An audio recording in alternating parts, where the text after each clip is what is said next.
In this video, we're going to talk about the K2 Cool Bean, which is cooler than John Cena corn over here because, well, he sucks.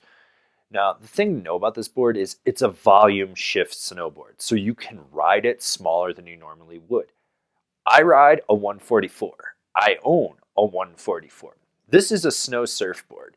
Yeah, it's going to be great in deep pow, but you can still ride it on a slushy groomer day as well. It's designed for surfing. It's got a side cut that lets you rip turns and a flex pattern that's stiffer so you can really charge with it. This board features K2's directional rocker, so you have a little bit more rocker in the nose than you do in the tail and still that flat section through the middle.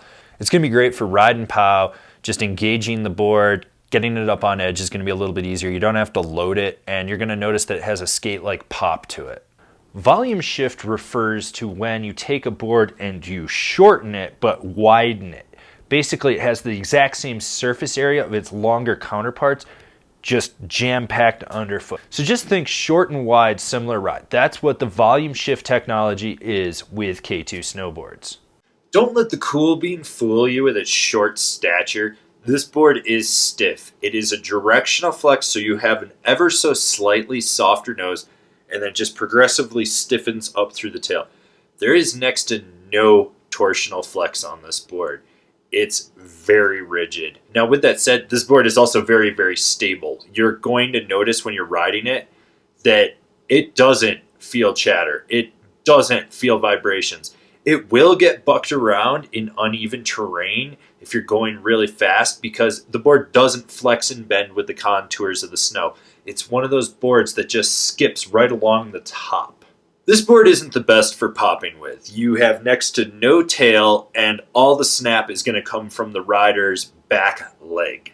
So you have like literally this much tail outside your inserts and all that pop is coming from the back leg. So the more you put into it, the more you're going to get out of it, but don't expect a lot of rebound from this board. You're just going to engage and pop from your back foot. It's almost like you're jumping with this board strapped to your feet. That's just how it works. There's only one way to butter with this thing. Go fast and press on the nose because you're not buttering on the tail. That's non-existent. It's not there.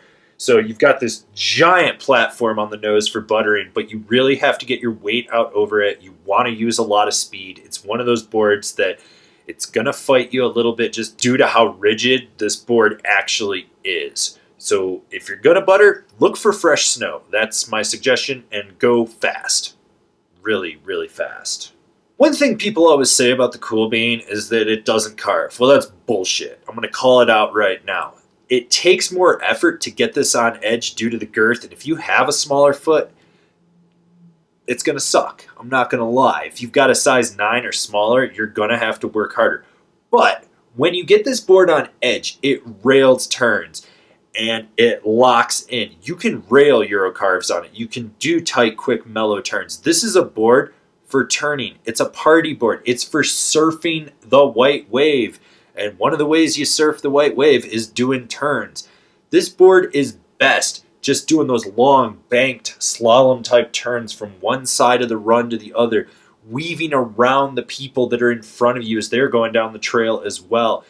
This isn't a board for just going out and thinking you're going to center flex it and just do tight, quick, aggressive carves. You have to understand the dynamics of how it engages to get a solid carve with it. It is a board that takes more effort. So fuck those people that tell you in the reviews that you can't turn on this thing except in fresh powder because they're too busy sucking dicks with their buttholes. Yeah, dick boofing right there. I've got a lot of time on the Cool Bean. I own one.